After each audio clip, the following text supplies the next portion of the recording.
Hi, this is AP Calculus section 1.5, and we'll probably do a little bit of information for 3.5 too.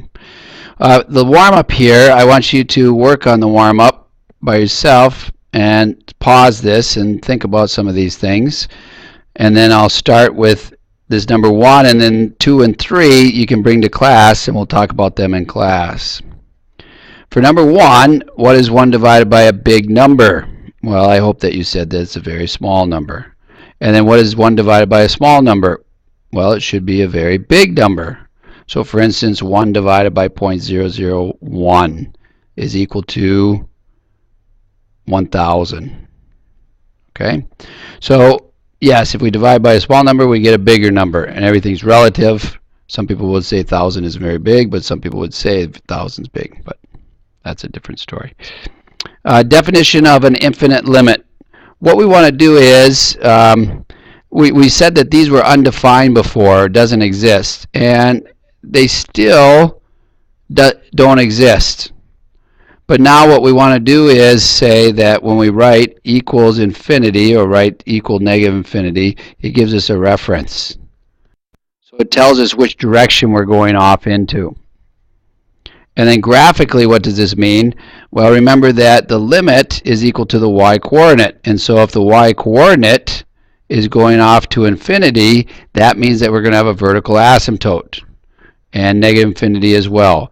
So both of those cases, we end up with a vertical asymptote.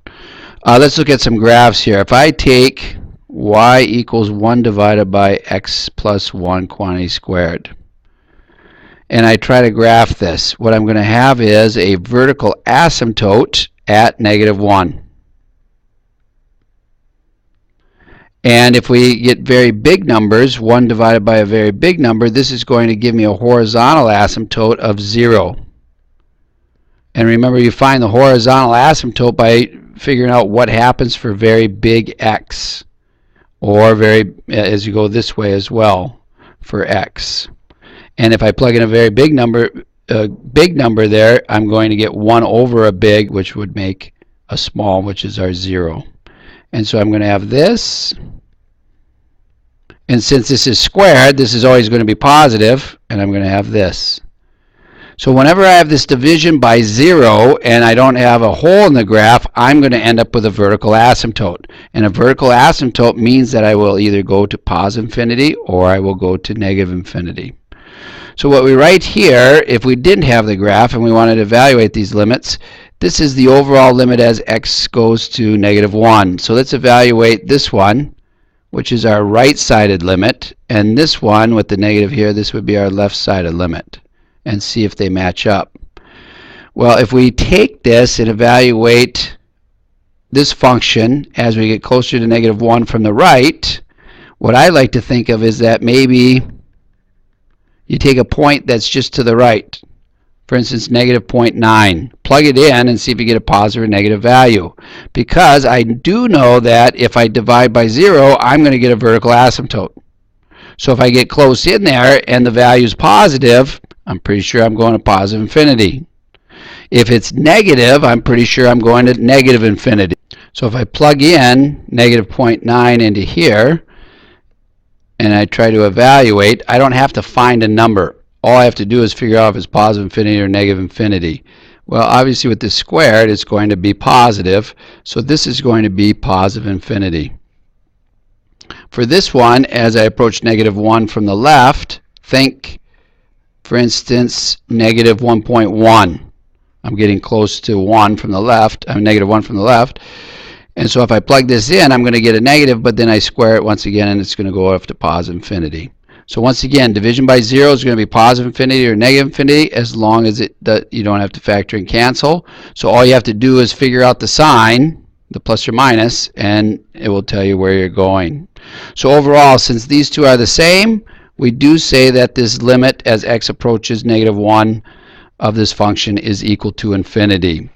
And so some people have a hard time with this equal part, but it's a limit, it's notation, and we use it for reference more than anything else.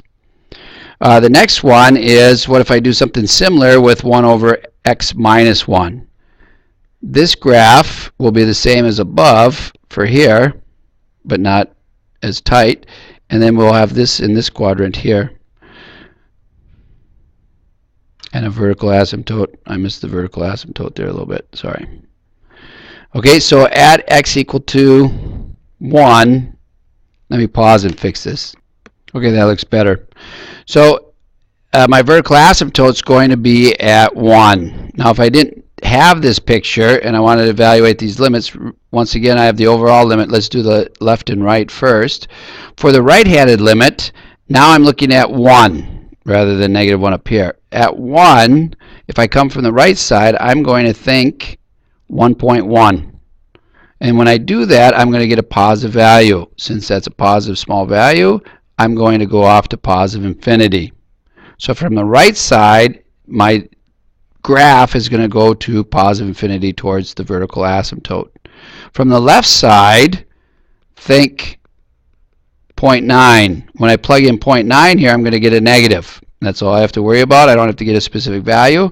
Then I know I'm going to go off to negative infinity. And so you can just plug in little values and see which way they go off. This one we would say does not exist because one side is positive infinity and the other side is negative infinity.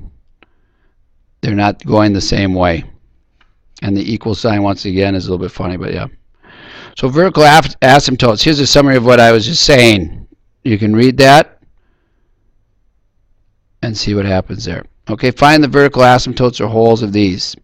Now this one looks like it sets up for a hole. So let's see if we can factor and cancel. So it's x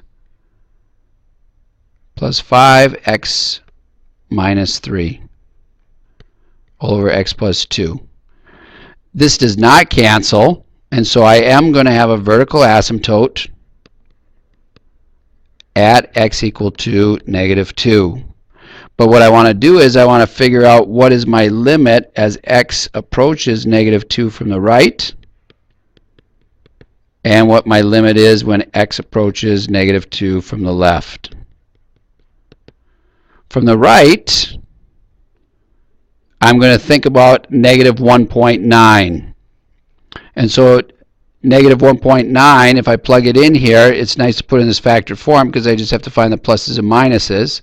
Negative 1.9 here would be a positive, negative, and here it would be a positive. So 2 positives, 1 negative, overall would give me a negative infinity. If I test a point from the left, for instance, negative 2.1, if I plug it in here, I'm going to get a negative. Plug it in here, negative, and here a positive. So 2 negatives, 1 positive, overall would make a positive. Remember, an even number of negatives makes a positive. Odd number of negatives makes a negative. So then I can find those limits quite easily. If I factor this one, this numerator is the same as the previous one. And then my denominator, x minus 3, x plus 2. So now I can cancel one of these. This makes the testing a little bit easier. And in our assessment, first of all, we're going to have a hole at x equal to 3 because I canceled. But then we also are going to have a vertical asymptote at x equal to negative 2.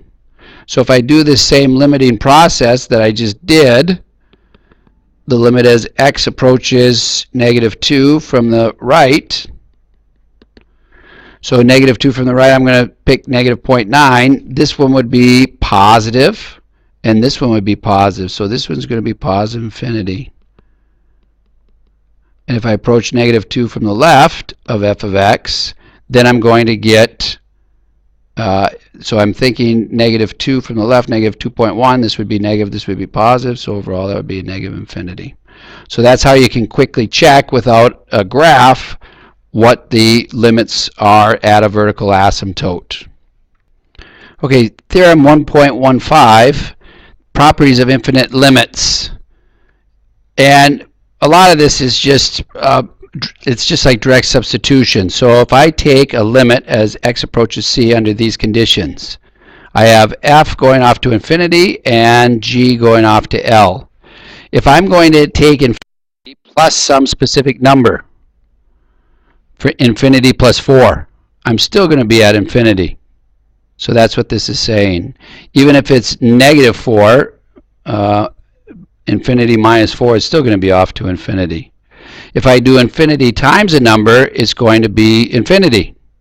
That's if limit is greater than 0. If the limit is less than 0, then it's going to be negative infinity. So it's just a multiplication process.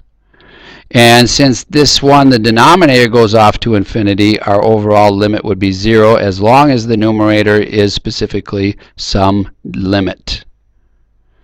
So if I look at these here, the limit as x approaches 1 from the right. So I'm thinking right now like 1.1.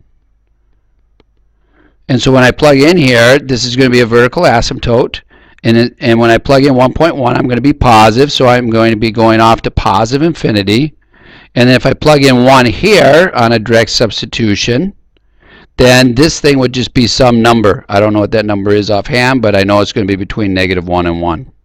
And so if I take infinity plus any number, that's going to be infinity. If I do a product under this situation, as I approach 1, I know that this one again is going to be from the right side. This one's going to be infinity again. And if I look at this, if I can plug this in, I get 3 all over 1. This is going to be 3 times infinity. And I think you would all agree that that's going to be infinity. And if I do this one, I know that this is going to be some specific number again. I don't know offhand what it is, but it will be a specific number. And then this one will go off to infinity. So if I have some limit divided by infinity, that's going to be 0, because this is some number over a big number. That would go to 0. So please pause and summarize some of the items that you've learned about infinite limits and going off to infinity. All right, section 3.5.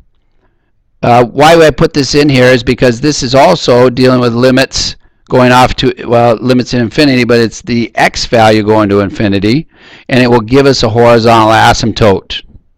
And so if I have a limit as x approaches negative infinity, and that equals L, or positive infinity, then your horizontal asymptote will be y equal to L. If I ever ask you for a horizontal asymptote and you tell me that it's 4, I'm going to say that's wrong. A horizontal asymptote is a horizontal line. The equation of a line is y equal to 4. So make sure that you're able to put that in. If I look at this situation here, if I have some constant divided by an x value that's getting bigger and bigger and bigger, remember something over a big number is going to go to 0. So our horizontal asymptote will be y equal to 0. And this one's growing faster and faster too, in a negative version, but I'll still be going to 0, and depending upon the exponent there. And our horizontal asymptote will be y equal to 0. And if this one, if I plug in infinity here, this one's just going to go off to infinity, so the limit does not exist, no limit. So here's some examples, and see if you can figure out what the, well, we've done this in pre-calculus too. I'll do the first one with you. Remember that if they're growing at the same rate, in other words, it's a polynomial of the same degree, then you can take the coefficients of these, the two leading coefficients, and that's what your limit's going to be. Why? Well, if I go off to infinity and plug it in here, this value will become insignificant, and this value will become insignificant. So overall, I'll behave just like 3x squared over 4x squared.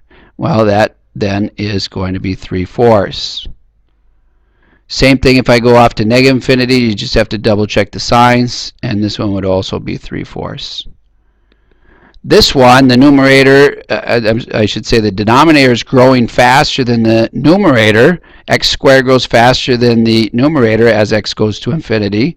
Since the bottom grows faster, then this thing is going to go to 0. Now what I should do over here too is write the equations of the horizontal asymptotes. Remember, you got to go y equals, y equals, y equals. I think you get the idea. Number 4, what's growing faster, top or bottom? Well, if I take a billion and I raise it to the 6th, that's going to be growing much faster than a billion raised to the 5th, even if I multiply by 15. So this numerator will grow faster than the denominator, so we'll go off to infinity, thus we do not exist. Pause this and see if you can figure out what these two, 5 and 6, will be. And I'll give you a hint. What grows faster? The exponential or the cubic? Now, if you paused, I hope you did, the exponential should grow faster, so this one's going to go off to infinity. Since for big X, and if you graph this and look at this a little bit, in and around 0, the things flip-flop, do different things, but as we get for very big X, this one will dominate this curve. And using that logic as well, the denominator will grow faster. This one would be 0. So I get a horizontal asymptote of 0. This one's always kind of interesting.